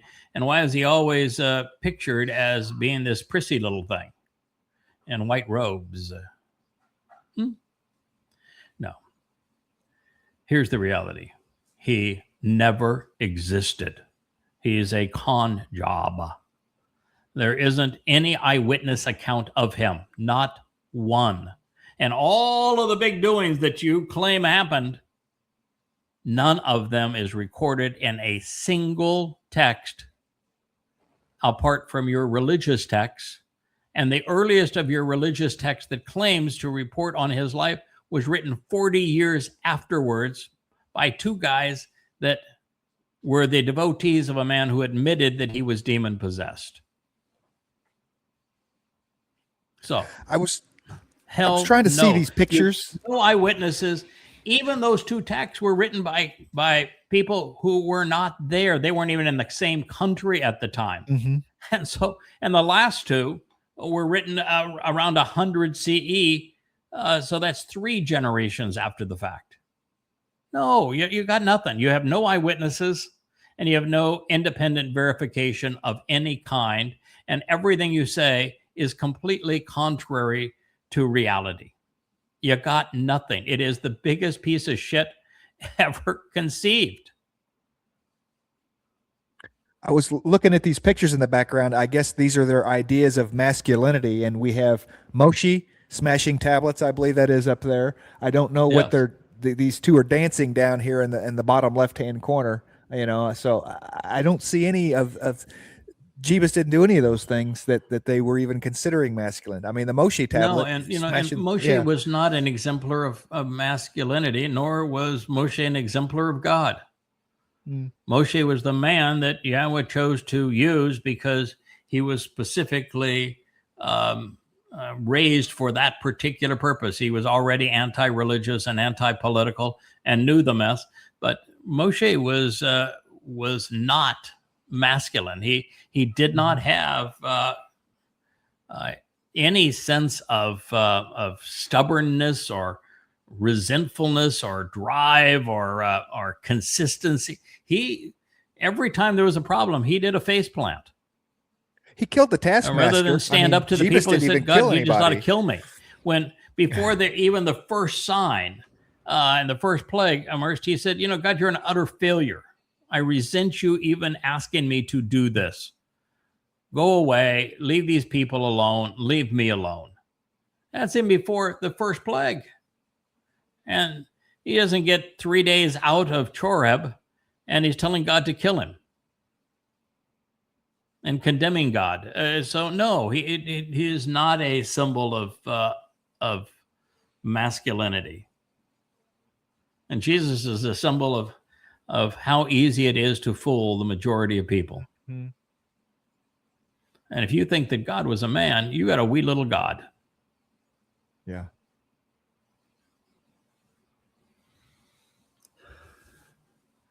Yeah. Why did God decide to kill Jesus? To clear the world's sin instead of killing Satan to end the sin?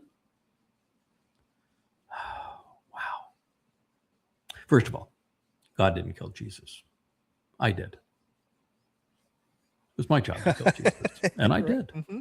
Yes. And I was really, really, really good at it. Mm-hmm. Got 5 volumes right here. Killing Jesus. Could have been, instead of calling it Twistianity, could have called it Killing Jesus. I absolutely destroy every myth associated with Jesus. Killed him. And I do it again. So you can't blame Jews for killing Jesus. I killed him. Fact. Not opinion. Fact. Go read those 5 volumes and see if you don't agree. You write me a letter after you've written those 5 volumes and you tell me that I wasn't the first person to kill Jesus. And that I left no stone unthrown. Yes. Comprehensive is the word. Yes, comprehensive assassination of the myth of Jesus. Now, those are cute little eyes. Hey, I did a really nice job. But guess what, sweetheart? Satan can't be killed. Satan is a spirit. Spirits can't be killed. And Satan's not responsible for sin. And sin is a meaningless concept. It's revolt. It's perversion. It's corruption. It's leading astray. And it's idiots that promote religion that do that kind of thing. So, sweetheart, you're guilty of it.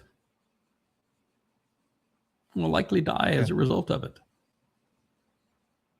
And Satan, nothing you say meaning is true. Hasatan, the adversary, it's a job. Why would Satan, y'all remove? Satan, it's his job. He was programmed to do exactly what he did. To fool nincompoops. It was easy. So, no, Satan actually did what he was programmed to do. Yahweh created him for that purpose. Mm-hmm. And why? Because God doesn't want nincompoops to spend eternity with him. So he's going to give the nincompoops things to believe that lead to nincompoopery. Mm-hmm. Nincompoopery. Nincompoopery. Foology and buffoonery. That's it. Yeah. Expanding the lexicon of religiosity, yes. aren't we? Here's Calvin. Calvin was wrong about everything. Predestination is just mind-bogglingly stupid. And when God wants to judge a nation, he sends wicked rulers. Well, but Mr. Calvin, excuse me, Mr. Calvin, have you ever read the book of Romans? The founder of your religion, Mr. Shaul Paul, he says that all governments are sent by God and they're sent by good. And he wrote it to the Romans, of course, who destroyed the temple and massacred Jews, which Paul must define as good. So Paul says that all rulers are sent by God, and you're claiming you're speaking for the God of the religion that was created by Paul, and you want to now say that when God wants to judge a nation, he sends wicked rulers. Well, you're in direct conflict with the founder of your religion. You ought to think things through there, pal, or are we just predestined to say stupid stuff? Yeah. Right. Nincompoopery. Mm-hmm. Devil made me do it, right? Yeah, devil made me do it. Nincompoopery. I'll do one more here this morning. I'm pretty pleased I was able to do 2 hours of this today, considering yesterday I didn't know if I was going to be around to do any more of these. I was ready to check out and say, y'all take it from here. I'll see you on Shabuah. I gave my wife the name and access to my investment banker. Says you'll need this name, so I repeat it like 4 or 5 times. But I'm happy to check out. She says, "No, you're not. No, you're not." Yeah, I think so. No, you're not. No, you're not. But here we are. Boy, everything hurts though. When I laugh, oh my goodness. Yeah, so everything still hurts. Anyway, let's see what the next nincompoop has to say here. Oh yeah, there we go. That's some nincompoopery. Propaganda.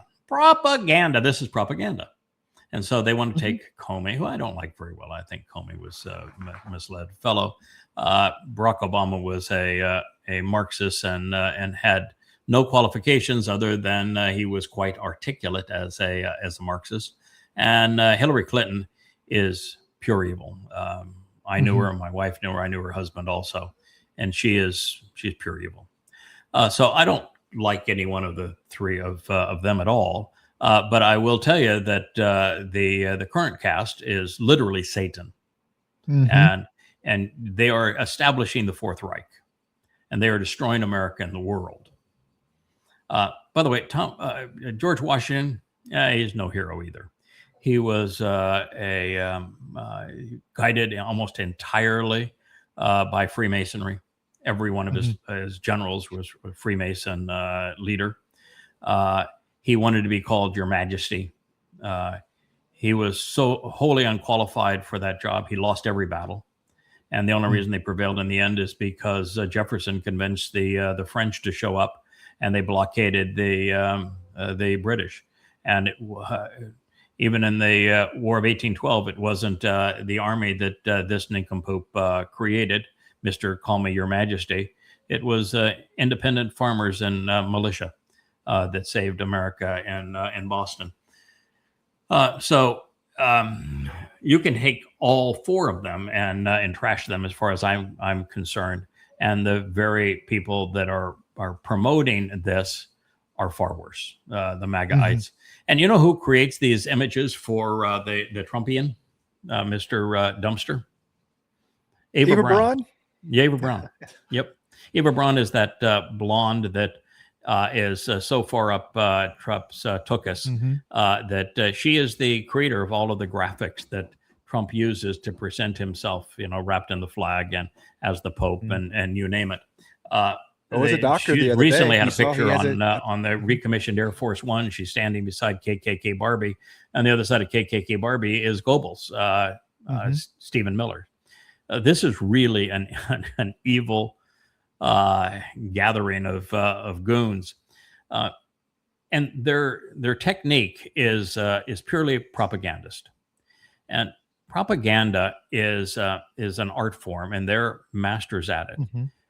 To be successful in propaganda, the first thing is you have to realize is that you must repeat every lie. How many times has Trump said he's won the war against Iran? How many times has Trump said I'm the greatest president ever? Trump repeats every lie over and over and over again, and then doubles down on them and triples down on them. And that is how you prevail in propaganda. But more than that, to prevail in propaganda, you can't ever let up. You can never relent on your lies.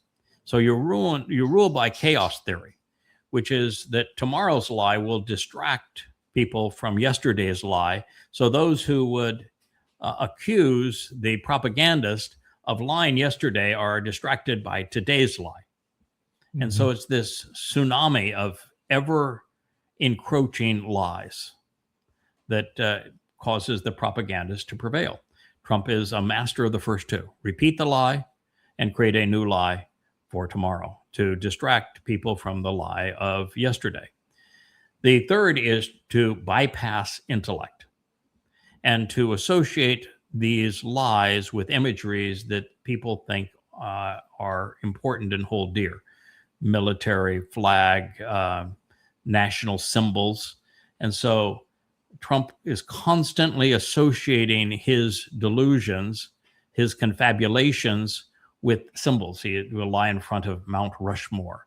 He will lie in front of the Washington Monument. He is a master of associating his lies with the things that Americans believe are valuable to them. And that's the essence of propaganda. Now, there is a fourth strain of this tactic that is essential, and that is that there must be, for some way to be a successful propagandist, the fourth stroke is to make it essentially impossible for someone to oppose the source of propaganda, to devour them, to eviscerate them, to publicly humiliate them, such that you cause people to cower, which is the case of the Senate and Congress of the United States. That's the position of the media. They're so afraid of being sued and eviscerated by this man that they're essentially frozen by him.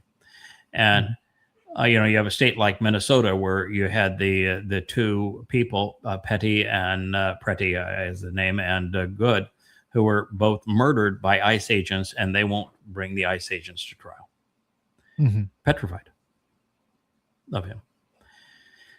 And so those are the four aspects of propaganda. Trump is a master at all of them. He isn't good at much, but he's very good at this. He repeats his lies. He has a new lie for every day. He wraps his lies in symbols that people hold dear, so there's an emotional attachment rather than a cerebral assessment of the lies, and he makes it such that anyone who does not capitulate is eviscerated. The 1, 2, 3, 4. And there you got a foursome. Got a full house. Congratulations, people. This is your lie. All right, sir. I think we have done it. That's 2 hours and 4 minutes of the vlog on the vlog. As I say, we're hoping that Leah can put together. I've seen elements of it. It's a very different look. What it does is to say that YAHOWAH chose a voice for this time, and it is exposing Yahweh's voice at this time to warn Israel of what is impending and what the consequence is going to be for all that they have done that's wrong, to warn the world that the propagandist that promoted this is Satan in the flesh, and that the world is not only stewing in lies, but that it is literally destroying itself. Mm-hmm. And so it's a much different approach, very, I think, serious but imagery-rich approach of the job that Yahweh has assigned, and who He's assigned it to is the piece that she's doing. It's very rich in its imagery, and I want it to point to YAHOWAH.com, and I want it to be based upon YAHOWAH, and she's doing all of that. So that is, and I want it to show Yahweh's primary symbol, the symbol of His luminaries, His menorah, and it's featured throughout. So that's where we're going to be. I don't know if she'll be able to get it to you today or tomorrow, and I know you're the trans guy that will have to work on it a bit, but we'll have that soon. I think we can still do the Kara outro. I think it's cute and everything, but we're gonna have a little more serious intro to it. I've loved the Wookiee pieces, probably too much, because I just think I love the Wookiee, and it just does a fun job, and I like, my preference is to try to make light of everything and to find a humorous way to go about it, and to be self-deprecating in a way. And I think that the Wookiee does a beautiful job of that, but I'm sure it's misconstrued, and probably not the right tone going forward now that we're in the time of troubles. So that's something we have to look forward to. So thank you, Kevin. Thank you, Rich, for making this possible. Thank you for the transition to X. We will have, I know there's probably another 20 or so posts below this that we can probably do in our next program, and we'll find ways to add to these. It'll become more and more difficult using X, however, because the nature of X is just to dish up whatever you responded to. And what I'm responding to mostly, because there's nothing on X that is right. Nothing. So all you get is this onslaught of wrong. And so you're responding to what is wrong by saying this is wrong. And so then all you're going to get is more wrong, and it's going to be in those same venues. That's what it's going to do. And so it's really counterproductive with any length of time. So we're not going to be able to use the X feed very long and have any luck with it. And the only other hope is that I go back and I use X strictly to take a news story, like I did in the first few of these, like the Khomeini that was not from X, that was from an independent news source. But if I take the one on the Israeli politics, that was not from X, that was from an external news source. I think if I take those and we do fewer of them, that'll work as well, and that may be the direction we go. Yeah. Anyway, I just need a picture, man. You just need a picture to post to put it there, and it worked really well. I think this is the Vlog on the Blog is a nice name. It's a nice concept. I think the story works well. We can weave in both aspects of our job, which is to condemn lies and to profess the truth. We get to do both in this format. So I like it from that point of view, and it creates a very spontaneous, impromptu version of this, where you see an image and you get to comment on it and whatever a poster may have said in ways that people have never thought of before, and hopefully, occasionally we're going to find somebody that responds. My biggest issue with X is I went on X. I made over 30,000 posts on X. And my purpose of being on X was singlefold. I wanted to wake Israel up to the time of troubles that was coming, and to the reality that Trump was the person known to Christians as the Antichrist. He's Satan incarnate, and that he was going to betray them, and that their leadership was betraying them, and that they were being counterproductive in their attacks on Iran and on Gaza, and that these things were going to destroy the Israeli state that I care so much about. And I wanted to get their attention and to get them to return to YAHOWAH, to embrace his name, to come to appreciate that Dod is his son and the Messiah and the returning king. And after 30,000 posts, you know how many Yehudim and Israelites responded favorably? As Woodrich say, two? There was two. Yeah, maybe. So it's they're just not ready. And by positively, you mean they just didn't say, "No, you're wrong. We hate you," right?